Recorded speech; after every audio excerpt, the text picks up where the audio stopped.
Hello students, आज की class में हम लोग देखेंगे परिमेय संख्याएं और इनके दशमलव प्रसार यानी कि rational numbers and their decimal expansion. अब चलिए सबसे पहले बात करते हैं परिमेय संख्या की। तो हम लोग पढ़े हुए हैं क्लास 9th में कि वे संख्या जो p बटा q के रूप में हो और q नॉट इक्वल टू 0 हो, जहां जहां p तथा q पूर्णांक है, जहां p तथा q क्या है, पूर्णांक है। तो इस रूप में अगर कोई संख्या होती है तो हम लोग जानते हैं कि वो परिमेय संख्या कहलाती है। जैसे मैं यहाँ पर एग्जाम्पल के लिए मैं लिख देता हूँ, जैसे मान लीजिए मैं लिख देता हूँ 1/8, 1/7, है ना, 3 मान लीजिए मैं लिख देता हूँ 4, मैं लिख देता हूँ -2/7। तो ये सभी क्या है, परिमेय संख्या है, क्योंकि देखो ये p बटा q के रूप में है, यहाँ पे p और q यानी अंश और हर में दोनों जगह देखिए पूर्णांक ही है। 1 भी पूर्णांक है, 8 भी पूर्णांक है, यहाँ देखिए 3 भी 4 भी पूर्णांक है, -2 भी पूर्णांक है, 7 भी पूर्णांक है। तो इस तरह से अंश में और हर में पूर्णांक होनी चाहिए, और यहाँ पर हर में कभी भी 0 नहीं होना चाहिए, यानी q कभी भी 0 के बराबर नहीं होना चाहिए। अगर मैं मान लो कहता हूँ कि 0, तो 0 भी एक परिमेय संख्या हम लोग कहेंगे। क्यों कहेंगे? क्योंकि इसके बटा में कुछ नहीं है तो एक है, तो 0/1 एक परिमेय संख्या का रूप हो गया, क्योंकि ये देखिए अंश और हर में पूर्णांक है, और यहाँ पे मैं देख रहा हूँ कि q 0 के बराबर नहीं। इसका मतलब कि कोई पूर्णांक भी अगर ले लेते हैं, सिंपली 1, 2, -5, -8, ये सभी के सभी क्या है, परिमेय संख्या है, क्योंकि इनके बटा में कुछ नहीं तो कौन सी संख्या है, 1 है। यानी कि हमें यहाँ से ये क्लियर हो गया कि अगर कोई संख्या p बटा q के रूप में हो और जहाँ q नॉट इक्वल टू 0 हो, और इसमें जहाँ p तथा q पूर्णांक है, तो उस कंडीशन में इस संख्या को हम लोग क्या कहेंगे, परिमेय संख्या कहेंगे। क्या कहेंगे? परिमेय संख्या। अगर हम लोग बात करें इनके दशमलव प्रसार की, हम लोग बात करेंगे इनके दशमलव प्रसार, ठीक है, इनके दशमलव प्रसार। तो परिमेय संख्या जो होती है उनके दशमलव प्रसार दो तरीके से हो सकते हैं। पहला कि वह दशमलव प्रसार शांत होगा या अशांत आवर्ती होगा, शांत होगा या अशांत आवर्ती होगा। अब ये है क्या, शांत या अशांत आवर्ती होता क्या है, चलिए इसको समझते हैं। मैं यहाँ पर इसमें से दो परिमेय संख्या लेता हूँ। मान लीजिए मैं यहाँ पे 1/8 लेता हूँ और मैं भाग की क्रिया करता हूँ, यहाँ पे 1 लिखता हूँ, यहाँ पे 8 लिखता हूँ, ऐसे ना भाग दिया जाएगा। 0 दशमलव लगाएंगे, 1 0 लग जाएगा, एक बार में जाएगा 8, 2 आएगा, फिर 0 लगेगा, डेसिमल है तो कितने बार में, 2 बार में 16, 4 आएगा, फिर 0 लगेंगे, 8 पंजे 40, तो पूरी तरह से कट जा रहा है। तो दशमलव के कुछ स्थानों तक जाने पर यह इससे विभाजित हो जा रहा है और हमें ये 0.125 आ रहा है। तो दशमलव के बाद कुछ अंक तक जाने पर पूरी तरह से कट जा रहा है ना, तो इस तरह का दशमलव प्रसार को शांत कहते हैं।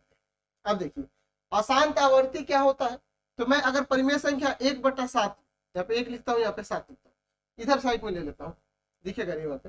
चलिए मैं यहाँ से ले जाता हूँ, 0.0 लगाता हूँ एक बार में, 7 3 0, ठीक है ना जी। अब कितना बार ले जाएंगे, 4 बार में, 28 2 0, 7 दूना 14, 6 0, 7 8 56, 4 0, फिर उसके बाद 7 पंजे 35, 5 0, 7 7 49, 1। अब देखो पुनः फिर से 1 आ गया, ऊपर हम लोग 1 देखे थे, या फिर 1 आ गया।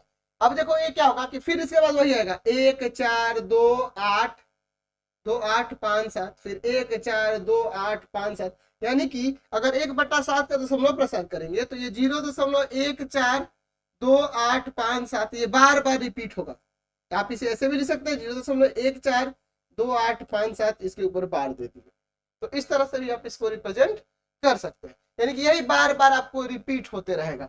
तो हम लोग क्या देख रहे हैं कि इस तरह की संख्या में क्या देख रहे हैं कि इसका दशमलव प्रसार करने पे ये कभी नहीं कट रहा है, लेकिन एक पीरियड में, है ना, एक आवर्त में ये रिपीट हो रहा है। देखिए यही चीज बार बार आ रहा है, तो इसलिए इस तरह के दशमलव प्रसार को हम क्या नाम दे देंगे, अशांत है, यानी कि कभी नहीं कटेगा, और आवर्ती यानी कि ये रिपीट हो रहा है, पीरियड पे ये रिपीट हो रहा है, ठीक है ना जी। तो इसलिए इस तरह की संख्या का दशमलव प्रसार क्या होता है जी, अशांत आवर्ती होता है। तो हम लोग यहाँ पे ये सीखे, जो परिमेय संख्या होती है उनका दशमलव प्रसार या तो शांत होता है या अशांत आवर्ती होता है। तो ये क्लास 9th में हम लोग सीखे हुए हैं। अब हम लोग बात करेंगे कि अगर आपके पास कोई परिमेय संख्या दे दी तो आपको बिना भाग किए ये भाग करना पड़े तो पता चले ना कि शांत है या अशांत आवर्ती है। तो बिना भाग किए कैसे पता चलेगा कि उसका दशमलव प्रसार शांत होगा या अशांत आवर्ती होगा। ठीक है, तो चलिए इस चीज को हम लोग आज की क्लास में सीखते हैं और इससे रिलेटेड क्वेश्चन आपके बोर्ड के एग्जाम में आते हैं। ठीक है, तो ये बहुत ज्यादा जरूरी है जानना, तो आपका कंसेप्ट क्लियर हो जाएगा। ठीक है, चलिए तो अब अगर हम लोग बात करें परिमेय संख्या की, तो हमने देखा कि परिमेय संख्या को हम लोग p बटा q के रूप में लिख सकते हैं, जहां p और q पूर्णांक होता है और q कभी भी 0 के इक्वल नहीं होता है। अब देखिए यहाँ पे हम लोग मान लेते हैं p बटा q एक परिमेय संख्या है, परिमेय संख्या है। तो जब परिमेय संख्या है तो इसमें हम लोग जानते हैं कि जहां जहां q नॉट इक्वल टू 0 होगा तथा p और q पूर्णांक है, ये तो ये कंडीशन इसमें होगा ही। जब मैंने यहाँ पे इसको परिमेय संख्या कह दिया तो ये कंडीशन ये फॉलो करता होगा कि हर में कभी भी 0 नहीं होगा और p और q पूर्णांक है, ये ध्यान रखना। हम लोग ये यहाँ पे लेते हैं p तथा q असह या सह अभाज्य, ऐसे लिख देते हैं, सह अभाज्य है। p तथा q क्या है? सह अभाज्य है। यानी अर्थात ये हुआ, अर्थात यहाँ पे ये हुआ कि p बटा q परिमेय संख्या का सरलतम रूप है। अब मीनिंग इसका क्या हुआ, चलिए इस चीज को समझते हैं। देखिए p बटा q हमने यहाँ पे परिमेय संख्या लिया और मैंने कहा था कि p और q सहभाज्य। सहभाज्य कहने का मतलब कि अगर आप p और q का HCF निकालोगे ना तो वो एक आएगा, कहने का मतलब ये है। सहभाज्य कहने का मतलब क्या है कि p और q का जो HCF निकालेंगे ना तो एक आएगा, यानी कहने का मतलब यह होगा कि इस परिमेय संख्या की सरलतम रूप है, अब इससे छोटा और नहीं हो सकता, कहने का तात्पर्य है। जैसे देखो मैं लिखता हूं यहाँ 2/10, अच्छा, और एक में लिखता हूं 1/5, तो दोनों में फर्क क्या है? ये भी परिमेय संख्या है, ये भी परिमेय संख्या, और इसी परिमेय संख्या को काट दिए तो ये इस रूप में आ गया। यानी कहने का मतलब कि ये एकदम सरलतम रूप है, अब इससे छोटा काट कर आप नहीं कर सकते हैं। यानी यहाँ ध्यान देना होगा कि पहले एक जो परिमेय संख्या दी होनी चाहिए वो एकदम सरलतम रूप में होनी चाहिए। देखो यही अगर आप ये 2 और 10 का HCF निकालते, 2 और 10 का, तो क्या आता? 2 आता ना जी। तो जब सरलतम रूप में वो हो गया तो 1 और 5 का HCF क्या आएगा? 1 आएगा, समझ गए ना? तो यानी कि ये p बटा q दिया गया है, एकदम परिमेय संख्या का सरलतम रूप है, अब इससे छोटा नहीं। यानी कि इन दोनों में हाईएस्ट कॉमन फैक्टर p और q में सिर्फ 1 है, इसके अलावा और कुछ नहीं है। तो पहले आपको ध्यान देना होगा कि जो हमारे पास परिमेय संख्या है वो p बटा q के रूप में इस तरह से हो कि p और q क्या होनी चाहिए? सहअभाज्य होनी चाहिए। यानी कि ये जो संख्या हो परिमेय संख्या का एकदम सरलतम रूप होना चाहिए, समझ गए? चलिए अब देखिए पहला कंडीशन, यदि q बराबर में 2 का पावर m गुना 5 का पावर n, जहां m तथा n अऋणात्मक पूर्णांक, अऋणात्मक पूर्णांक लिखिए, या फिर पूर्ण संख्या भी कह सकते हैं ना जी। तो क्या पे लिख देते हैं, तो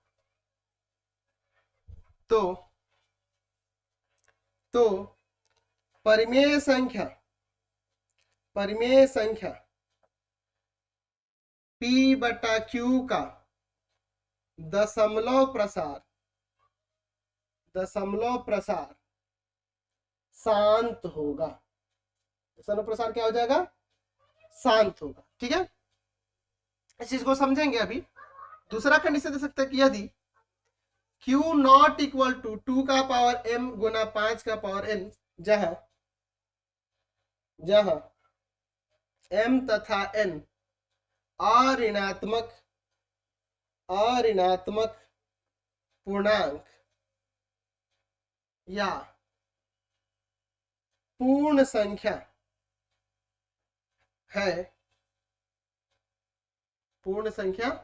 है, ठीक है, अऋणात्मक या पूर्ण संख्या है, तो परिमेय संख्या p बटा q का दशमलव प्रसार अशांत आवर्ती होगा। अशांत आवर्ती। अब इसको चलिए थोड़ा यहाँ हम समझ लेते हैं। मैंने कहा कि पहले p बटा q परिमेय संख्या एकदम सरलतम रूप होना चाहिए।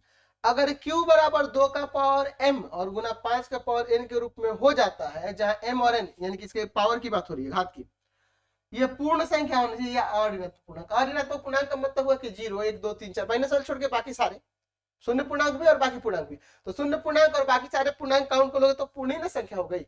तो पूर्ण संख्या अगर दिया हो घात में यहाँ पर, यानी कि 0 1 2 3 कुछ भी हो ऐसे, और इस रूप में इसका हर हो जा रहा हो, तो उस परिमेय संख्या का दशमलव प्रसार क्या होगा? शांत होगा। अगर इस रूप में नहीं हो रहा है तो उस परिमेय संख्या का दशमलव प्रसार क्या होता है? अशांत आवर्ती होता है। जैसे इसके पहले जैसे आपने 1/8 देखा था, आप देखो 8 को चाहोगे अभाज्य गुणनखंड करके देख लो, 2 से 4 बार में, 2 से 2 बार में, तो यहाँ पे 2 का पावर 3 मिलेगा। आप कहोगे कि सर इसमें 5 तो नहीं आ रहा। अरे भैया 5 का पावर 0 तो दे सकते हैं वहां पे ना, यानी इस रूप में हम लिख सकते हैं इसे, इसलिए इसका दशमलव प्रसार क्या हो रहा था? शांत हो रहा था। दशमलव प्रसार क्या हो जा रहा था? शांत हो जा रहा था। वही जैसे 1/7 था,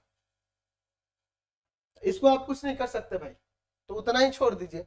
अरे 7 का भाज्य गुणनखंड तो होगा नहीं, तो खुद ही अभाज्य संख्या है, इसलिए इसका दशमलव प्रसार क्या आ रहा था? अशांत आ रहा था। ठीक है, तो चलिए एक दो एग्जाम्पल इससे रिलेटेड समझ लेते हैं, तो आपका सारा कंसेप्ट इस पे क्लियर हो जाएगा। ठीक है, चलिए पहला मैं लेता हूं यहां पर 3/50, दूसरा मैं लेता हूं 3/75, या 150 कर देता हूं, 150 कर देता हूं। मैं तीसरा लेता हूं, मैं यहाँ पे ले लेता हूं 7 में, यहां पर मान लीजिए ले लेता हूं 51 ले लेता हूं। ठीक है ना जी। चौथा मैं ले लेता हूं मान लीजिए 2/108। पहले देखेंगे कि P और Q सह अभाज्य है कि नहीं। 3 और 50 का सिर्फ एक ही है, ये सरलतम रूप में है। 50 का अभाज्य गुणनखंड करके देख लो, 50 का 2 से 25 5 5। हम देख रहे हैं कि इसको 3/2 का पावर 1 और 5 का पावर 2 लिख सकते हैं, इसलिए दशमलव प्रसार क्या हो जाएगा? शांत। 3/150 है, तो पहले सरलतम रूप में नहीं है, इसको काट के सरलतम रूप में करिए। 1/50, 50 का अभाज्य गुणनखंड करके तो यही ना आएगा जी। 1/2 का पावर 1 और 5 का पावर 2, तो इसका भी दशमलव प्रसार क्या हो जाएगा? 7। 17 3 51 कटेगा नहीं, 3 और 17 अभाज्य गुणनखंड पॉसिबल ही नहीं है, अशांत। क्यों? 2 का पावर m गुना 5 का पावर n के रूप में होना चाहिए, वो नहीं हो रहा है। यहाँ देखो ये भी काटना पड़ेगा। 1/54, 54 का अभाज्य गुणनखंड 2 से 27, 3 से 9, 3 से 3, 1/2 का पावर 1 और 3 का पावर 3। ठीक है, तो इसका दशमलव प्रसार क्या हो रहा है? अशांत हो रहा है। इसका दशमलव प्रसार क्या हो रहा है? अशांत हो रहा है। क्यों अशांत हो रहा है? क्योंकि अभाज्य गुणनखंड करने पे यहाँ पे हर का अभाज्य गुणनखंड करने पे 2 और 3 दोनों आ जा रहा है, हमें 2 और 5 केवल चाहिए। यानी कहना मतलब अभाज्य गुणनखंड में अगर सिर्फ 2 आए या 5 आए या दोनों आ जाए, 2 5 या दोनों आ जाएगा, तो उसका दशमलव प्रसार शांत होगा। सरल भाषा में मैं आपको बता दिया। ठीक है, यानी कि इस रूप में रहेगा तो शांत, अगर नहीं रहेगा तो अशांत होगा। ठीक है, मान लीजिए ये शांत दशमलव प्रसार है और बिना भाग किए कहे कि इसे दशमलव में बदल दीजिए, तो कैसे बदलेंगे? चलिए देखते हैं। सबसे पहले हमने यहाँ पे देखा कि 3/2 का पावर 1 और 5 का पावर 2 आ रहा है। नीचे क्या करना होगा? जितना 2 होना उतना ही 5 होना चाहिए, या जितना 5 होना उतना 2 होना चाहिए, क्योंकि 2 गुना 5 10 हो जाएगा, इसलिए ऐसा किया जाता है। तो यहाँ पे देखो नीचे एक 2 कम है तो ऊपर 2 से 1 गुना कर दिए, और नीचे 2 का पावर 2 और 5 का पावर 2 हो गया, तो ऊपर 6 हो जाएगा, नीचे 10 का पावर 2 हो जाएगा। तो आसानी से 2 अंक छोड़ के दशमलव लगा देंगे कि नहीं? तो ये बिना भाग किए हम लोग उसको डेसिमल में बदलना सीख रहे हैं। जो शांत होगा उसका अशांत वाले को नहीं बदल सकते। इसको देखिए 1/2 का पावर 1 और 5 का पावर 2, इसलिए एक ऊपर 2 से गुना कर देगा, 2 का पावर 2 और 5 का पावर 2, यानी 2 में हो जाएगा यहाँ पे 10 का पावर 2, 2 अंक छोड़ के पॉइंट 0.02। तो इस तरह से अगर दशमलव प्रसार शांत हो रहा होगा तो उसको आसानी से हम लोग क्या कर सकते हैं? बिना भाग किए उसे क्या कर सकते हैं? दशमलव में बदल सकते हो। और दिख भी रहा है कि ये शांत हो रहा है, ये भी शांत हो रहा है। तो जो अशांत होंगे उनको तो नहीं बदल पाइएगा बिना भाग किए, लेकिन जो शांत होंगे उन्हें बिना भाग किए आप आसानी से आप क्या कर सकते हैं जी, डेसिमल में चेंज कर सकते हैं। फिलहाल आज की क्लास में इतना ही। हमने परिमेय संख्याओं के बारे में जाना, इनके दशमलव प्रसार के बारे में जाना। तो जो भी आपने अभी सीखा ये हाईली इंपॉर्टेंट टॉपिक्स है, इनको जरूर अच्छे तरीके से आप पढ़ लेंगे ताकि एग्जाम में अच्छे मार्क्स आपके आए। आज की क्लास में इतना ही।